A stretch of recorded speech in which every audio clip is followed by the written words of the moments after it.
సలహాలు, సూచనలు, ఆదేశాలు, వార్నింగ్లు ఇలా సాగింది ఐఏఎస్, ఐపీఎస్లతో సీఎం రేవంత్ రెడ్డి సమీక్ష. ఏం చేసినా ప్రజల కోసమే, ఏ నిర్ణయమైనా వారి సంక్షేమం కోసమే. ఇందులో ప్రజాప్రతినిధులు, అధికారులు కలిసి అడుగులు వేయాలంటూ సూచిస్తూనే చేయాల్సింది ఎంతో ఉందన్నారు. ఐపీఎస్లకు CM Revanth Reddy sweet warning. పనిలో అలసత్వం వహిస్తే సహించేది లేదన్న సీఎం రేవంత్. ప్రజల కోసమే ప్రజాపాలన ఏర్పాటన్న రేవంత్. కబ్జా, డ్రగ్స్ అన్న పదం వినపడకూడదంటూ ఆదేశాలు. కలెక్టర్లు, ఎస్పీలతో సీఎం రేవంత్ రెడ్డి నిర్వహించిన సమీక్షలో కీలక ఆదేశాలతో ఉన్నతాధికారులకు వార్నింగ్ ఇచ్చారు.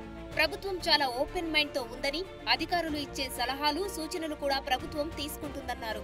అలాగే ప్రతి ఒక్కరూ పని చేయాల్సిందే అని, పని విషయంలో అలసత్వం వహిస్తే ఊరుకునేదే లేదని హెచ్చరించారు. ఇదే క్రమంలో అక్రమార్కులపై చర్యలు తీసుకునేందుకు పోలీసులకు పూర్తి స్వేచ్ఛను ఇస్తున్నట్టు తెలిపారు. నిజమైన లబ్ధిదారులను గుర్తించి నిస్సహాయులకు సహాయాన్ని అందించాలని, అదేవిధంగా అర్హత ఉన్న వాళ్ళకు అవకాశాలు కల్పించాలన్న ఆలోచనతోటి ఈ కార్యక్రమాన్ని మా ప్రభుత్వం చేపట్టడం జరిగింది. ఈ సందర్భంగా మీకు డాక్టర్ బాబాసాహెబ్ అంబేద్కర్ గారు చెప్పిన అంశాన్ని మీకు గుర్తు చేస్తూ మిగతా వివరాలు నేను మాట్లాడదలుచుకున్నాను. అభివృద్ధి చెందడం అంటే అద్దాల మేడలు, రంగుల గోడలు కాదు. పౌరుల నైతికాభివృద్ధి నిజమైన దేశాభివృద్ధి.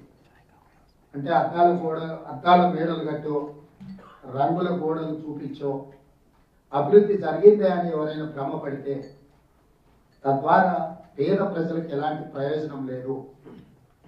నిజమైన అభివృద్ధి అనేది పౌరుల యొక్క నైతిక అభివృద్ధి జరిగినప్పుడే,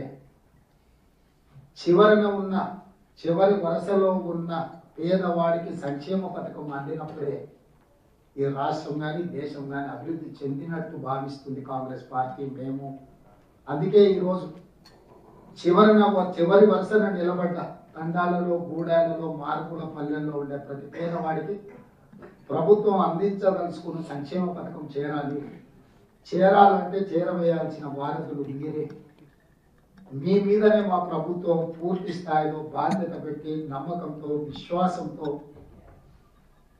ఈ అభయహస్తం ద్వారా అమలు చేయబోయే 6 గ్యారెంటీలను, దానికి సంబంధించిన అర్హులైన నుంచి ఈరోజు వినతి పత్రాలను లేకపోతే వాళ్ళ అప్లికేషన్స్ తీసుకోవాలని ఆలోచన చేసే ఈరోజు ఈ కార్యక్రమాన్ని తీసుకోవడం జరిగింది. అదేవిధంగా ప్రభుత్వం ఇచ్చిన వాగ్దానాలు అమలు చేయడంలో ప్రజాప్రతినిధులు, అధికారులు కలిసి పనిచేయాలన్నారు రేవంత్ రెడ్డి.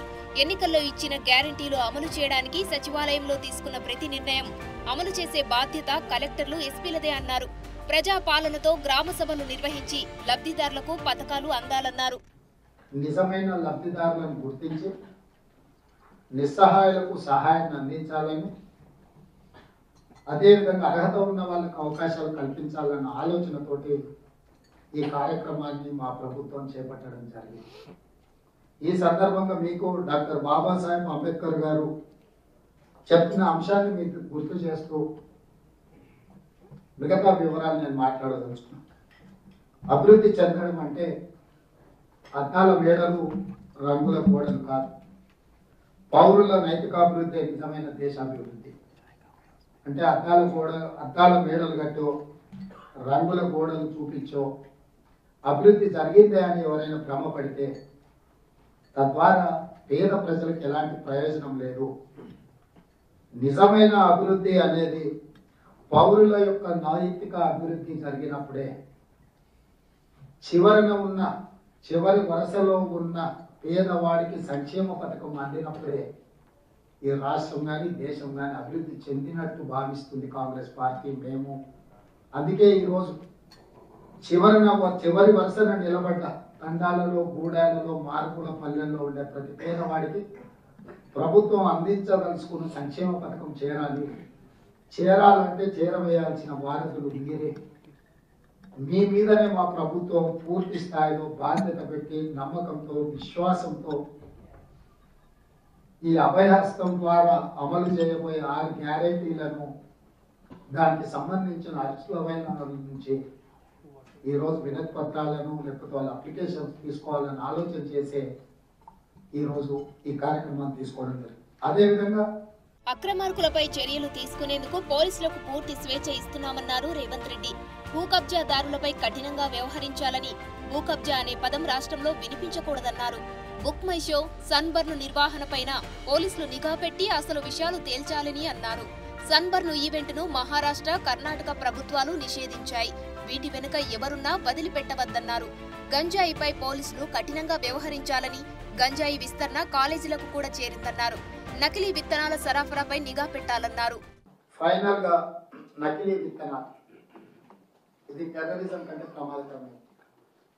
6 కాలం కష్టపడే రైతుకు నకిలీ విత్తనాలు అమ్మడం ద్వారా ఈ రోజు రైతు ఆత్మహత్యలు జరుగుతున్నాయంటే కారణం ప్రధానంగా నకిలీ విత్తనాల వెనకాల ఉన్న కార్పొరేట్ కంపెనీలు. వాళ్ళ కింద సేల్స్ కోసం ఎవరినో ఏజెంట్ని అపాయింట్ చేస్తాడు, వీడేదో విత్తనాలు అమ్మేస్తాడు. మీరు ఆ కంపెనీ మీద కేసు పెట్టకుండా ఉండే వాళ్ళ లాస్ట్ పాయింట్లో కేసు పెడుతున్నారు.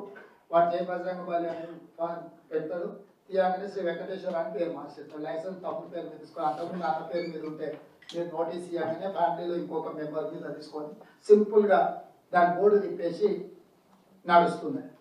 సో ఎట్లయితే మీకు హిస్టరీ షీటర్స్ ఉన్నారో, రౌడీ షీటర్స్ ఉన్నారో, అట్లని నకిలీ విత్తనాలు అమ్మేటోళ్ళది కంప్లీట్గా మీ పోలీస్ డిపార్ట్మెంట్లో కంప్లీట్ స్టేట్ అంతా ఒక యూనిట్ కింద క్రిమినల్స్కి ఎట్లయితే మీ డేటాబేస్ తయారు చేస్తున్నారో ఈ నకిలీ విత్తనాల మీద ఉప్పు పాదంతో అంచివేయాల్సిన అవసరం ఉన్నది.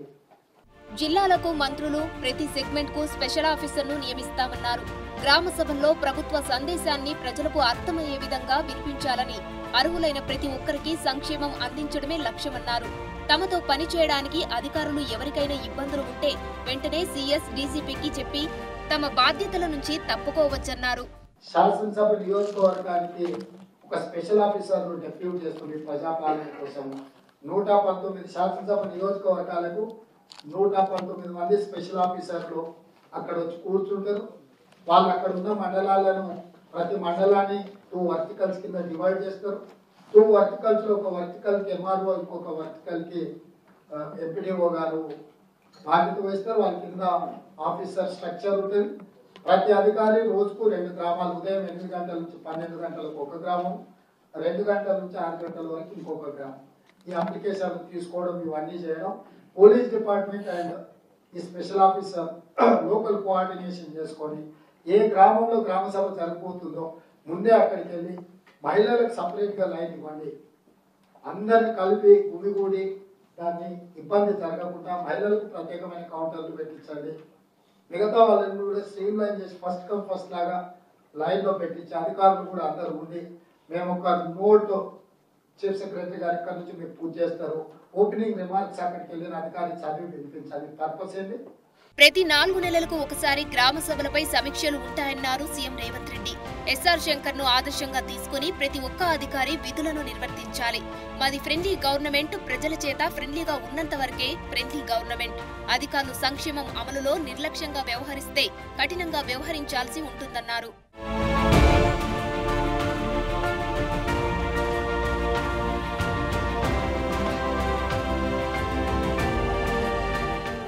అధికారులు ప్రజల మనసును గెలిచి మంచి పేరు తెచ్చుకోవాలని, తెలంగాణ ప్రజల DNA లాంటి స్వేచ్ఛను హరిస్తే సహించదన్నారు. ప్రజల స్వేచ్ఛను హరిస్తే ఎంతటి వారైనా ఇంటికి పోవాల్సిందేనని, ప్రభుత్వంపై ప్రజల్లో విశ్వాసం కలిగేలా మనందరం కలిసి పనిచేద్దామని అధికారులకు సూచించారు సీఎం రేవంత్ రెడ్డి.